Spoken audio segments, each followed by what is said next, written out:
Question 2. There are two prime numbers in this list. Work out the sum of these two prime numbers. Sum is plus. Okay. Then for the prime numbers, you need to know that prime numbers is number that cannot be divided by other numbers. Okay. So normally it will end with 1, 3, 7, and 9.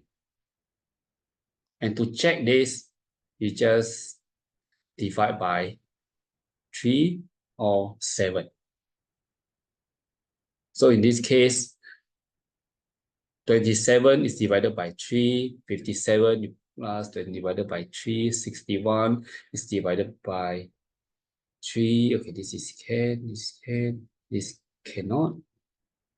61 cannot. Okay, 75 divided by 3, 93 is divided by 3.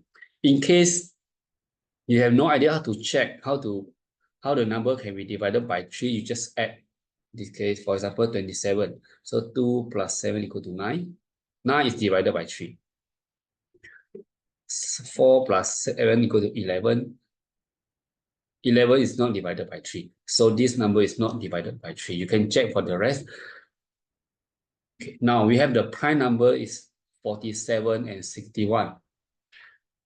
The answer asks for the sum of these two prime numbers. So 61 you plus 47. Calculate, you should get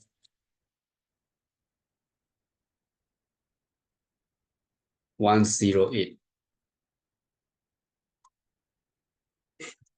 So remember, practice is the key, and good luck with your study. If this is your first time, so do subscribe for more tricks and step-by-step solution as well as answering strategies. I will see you again. Bye-bye.